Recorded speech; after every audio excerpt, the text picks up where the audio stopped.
Early in the spring of 2005, 5 young adventurous filmmakers set forth to make their film, SnapShot. This is scene 17A, take 2. Yeah. Alright, so we're just gonna do one more shot and we're gonna be done, as far as I know.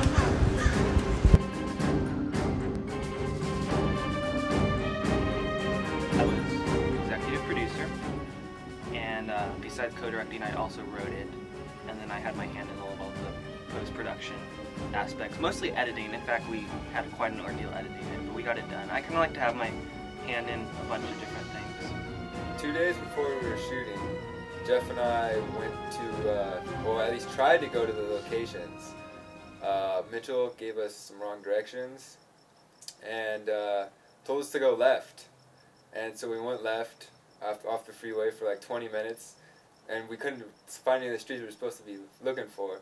So we called him up, and he told us to go right on another street. So we backtracked like 20 minutes, and we still didn't find anything. And we called him up again.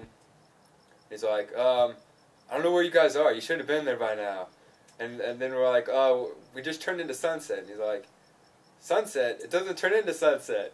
And we're like, we're on Sunset right now. And then it took him like 20 minutes to find out where we are. And yeah, after that it was just like, so we spent 3 hours driving around for no reason. I will say one thing. Craig Detweiler is the man. You can quote me on that many times. He was the one who got me that letter so I could get proof of insurance at the last minute so that we could get the proof of insurance fax to Beverly Hills so we could get the permit. I'm the key grip. You have John Botts, you know, the action-oriented, you know, fast cuts, fast shots and everything. Yeah, I just like the snappy, flashy editing, the quick cuts. I like low angles and kind of the angles that aren't really ordinary, that are different, stand out. And you have Mitchell, you know, the more drama-type filmmaker, and then you have Evan, our DP, who is just kind of trying to, like, be in between them, just figuring out what the shot even was. With a lot of my movies that I've written in the past and that I am thinking of writing, there always seems to be this one theme of, like, the character that's seeking something, and it's just like a solitary character that's going after something, and that's kind of what SnapShot's about. It's about a solitary character that's trying to find a goal or happiness, and that seems to be a common theme. So I was actually really trying to portray something that meant a lot to me in my life and through this film. Working with 2 directors is something that is very difficult to pull off, but if pulled off effectively, won't even work then. So it was a chore, but it was a good experience, I think. It was a good learning experience for all of us. They're taking a long time to set up this shot. They need to hurry up and get it started, because it's 2:36. We haven't shot for about an hour and a half at least, but just need to keep things moving along, you know? Keep the shots coming. It's like a torpedo launcher point of view. Yeah, that's Going in, it was kind of somewhat nice. You get another guy to bounce ideas off of and share the work with, but there's some creative differences during the process, so afterwards it wasn't the best thing. not quite. I want to SnapShot as an idea, overall. You know, I don't think I know what SnapShot is about till this day.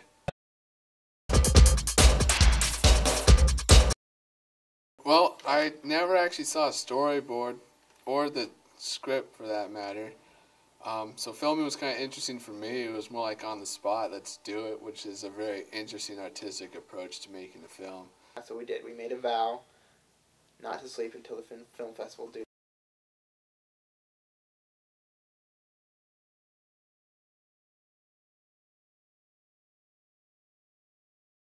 We're like, we're not sleeping for the next 60 or 70 hours until we get this done.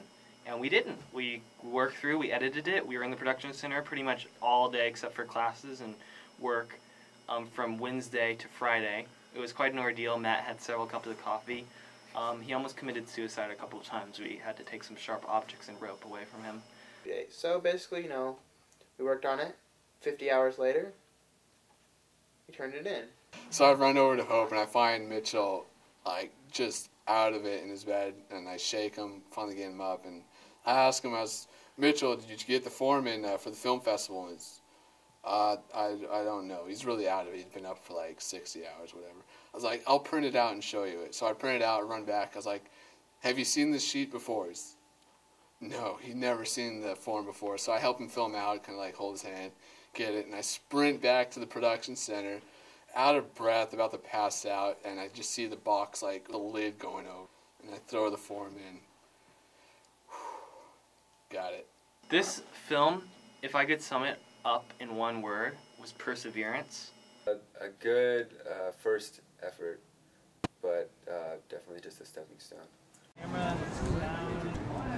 Overall, something that was somewhat unique, I guess.